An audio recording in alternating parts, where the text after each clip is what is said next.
नमस्कार दोस्तों, हमारे चैनल पे हमने 500 प्लस सब्सक्राइबर पूरे कर लिए।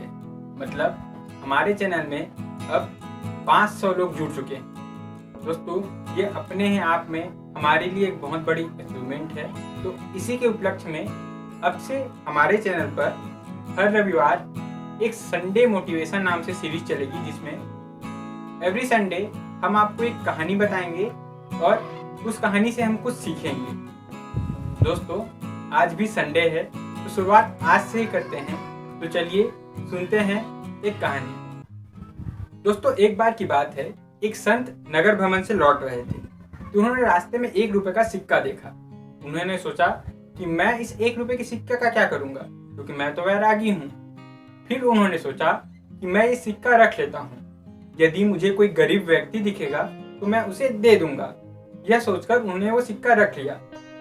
लेकिन उन्होंने बहुत दिन तक देखा, कई दिनों तक देखा, उन्हें कोई गरीब व्यक्ति मिला ही नहीं। तो उन्होंने वो सिक्का अपने पास ही रखा था। एक दिन जब वे संत अपनी दैनिक क्रिया करके अपने आश्रम से बाहर आ रहे थे, तो उन्होंने देखा कि एक राजा अपनी सेना के साथ दूसरे राज्य पर आक्रमण करने के लिए जा रहे थे। राजा ने जब संत को देखा तो उन्होंने अपने सेना को रुकने का आदेश दिया। राजा संत के पास आए और उन्होंने संत से कहा कि महात्मा, मैं दूसरे राज्य पर आक्रमण करने जा रहा हूं ताकि मेरे राज्य का विस्तार हो सके, तो आप मुझे विजय होने का आशीर्वाद दीजिए। संत ने बहुत देर तक सोचा और बहुत देर तक सोचने के बाद वो 1 रुपए का सिक्का उस राजा को दे दिया।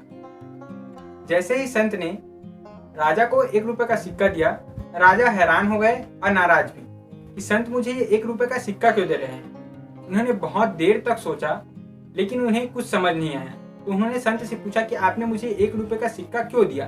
तो संत ने कहा कि राजन, मैं जब नगर भ्रमण से लौट रहा था तो मुझे ये 1 रुपए का सिक्का मिला था, तो मैंने यह सोचकर इसे रख लिया था कि यदि मुझे कोई गरीब व्यक्ति मिलेगा तो मैं उसे यह सिक्का दे दूंगा। और आज मुझे वो गरीब व्यक्ति मिल गया है। अभी इस समय पूरे राज्य में तुमसे गरीब व्यक्ति कोई नहीं है।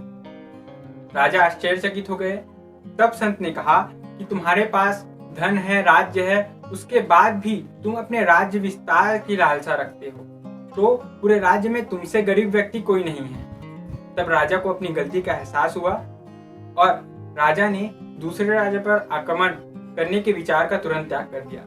दोस्तों, ये छोटी सी कहानी हमें बहुत बड़ी बात सिखाती है कि हमें जीवन में जो भी मिला है, हमें उसमें ही संतोष करना चाहिए, उसमें ही संतुष्ट रहना चाहिए।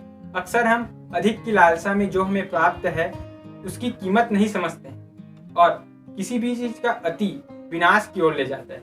संत कबीरदास जी ने इसी पर बड़ी सुंदर पंक्तियां कही है कि गौ धन गज धन वाजी धन और रतन धन खान, जब आवे संतोष धन सब धन धुरी समान। अर्थात यदि किसी व्यक्ति के पास गौ धन हो, हाथी हो, घोड़े हो और धन का भंडार क्यों न हो, व्यक्ति संतुष्ट नहीं हो सकता है। लेकिन जैसे व्यक्ति के पास संतोष रूपी धन आता है, तो वे सारे धन व्यक्ति के लिए धूल के समान हो जाते हैं। अर्थात संतोष सबसे बड़ा धन है। हमें अपने जीवन में संतोष रखना चाहिए। दोस्तों, आई होप आप इस कहानी से कुछ न कुछ सीखे होंगे। तो मिलते हैं अगले संडे मॉर्निंग।